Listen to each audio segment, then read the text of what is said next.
There was movement at the station, for the word had passed around that the colt from old Regret had got away, and had joined the wild bush horses. He was worth £1,000, so all the cracks had gathered to the fray.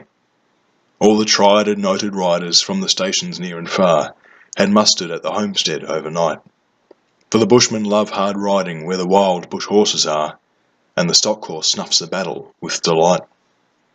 There was Harrison, who made us pile when Pardon won the cup, the old man with his hair as white as snow. But few could ride beside him when his blood was fairly up. He would go wherever horse and man could go. And Clancy of the Overflow came down to lend a hand. No better horseman ever held the reins, for never horse could throw him while the saddle girths would stand. He learnt to ride while driving on the plains. And one was there, a stripling on a small and weedy beast. He was something like a racehorse, undersized, with a touch of Timor pony, 3 parts thoroughbred at least, and such a rare by mountain horseman prized. He was hard and tough and wiry, just the sort that won't say die. There was courage in his quick, impatient tread, and he bore the badge of gameness in his bright and fiery eye, and the proud and lofty carriage of his head. But still so slight and weedy, one would doubt his power to stay, and the old man said, "That horse will never do. For a long and tiring gallop, lad, you'd better stop away. Those hills are far too rough for such as you." So he waited sad and wistful, only Clancy stood his friend. "I think we ought to let him come," he said. "I'll warrant he'll be with us when he's wanted at the end, for both his horse and he are mountain bred.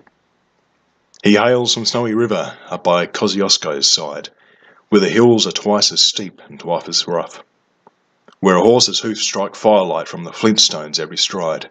The man that holds his own is good enough. And the Snowy River riders on the mountains make their home, where the river runs those giant hills between.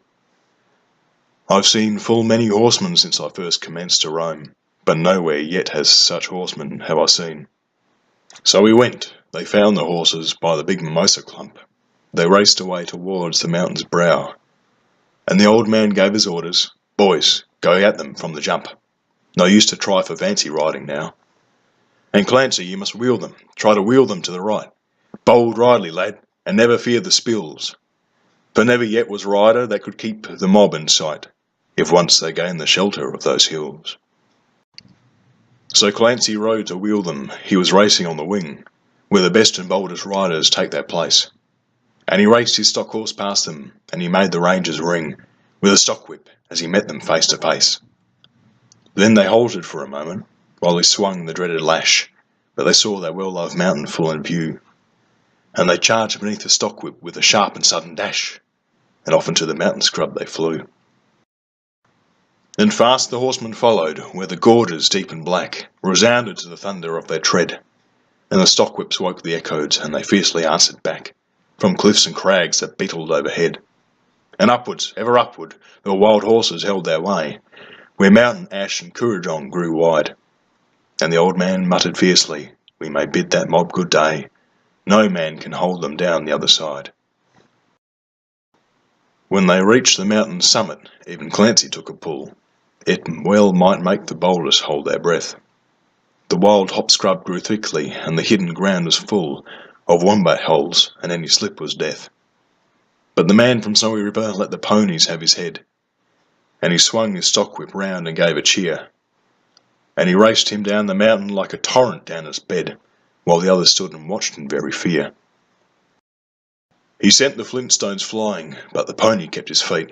He cleared the foal and timber in his stride, and the man from Snowy River never shifted in his seat. It was grand to see that mountain horseman ride. Through the stringy barks and saplings on the rough and broken ground, down the hillside at the racing pace he went, and he never drew the bridle till he landed safe and sound at the bottom of that terrible descent. He was right among the horses as they climbed that further hill, and the watchers on the mountain standing mute saw him ply the stock whip fiercely. He was right among them still, as he raced across the clearing in pursuit. Then they lost him for a moment, where the 2 mountain gullies met. In the ranges but a final glimpse reveals, on a dim and distant hillside, the wild horses racing yet, with the man from Snowy River at their heels. And he ran them single-handed till their sides were white with foam, He followed like a bloodhound on the track, till they halted, cowed and beaten. Then he turned their heads for home, and alone and unassisted brought them back. But this hardy mountain pony he could scarcely raise a trot. He was blood from hip to shoulder from the spur. But his pluck was still undaunted, and his courage fiery hot, for never yet was a mountain horse to cur. And down by Kosciuszko, where the pine-clad ridges raise their torn and rugged battlements on high, where the air is clear as crystal and the white stars fairly blaze at midnight in the cold and frosty sky, and where around the overflow the reed beds sweep and sway to the breezes and the rolling plains are wide, the man from Snowy River is a household word today, and the stockmen tell the story of his ride.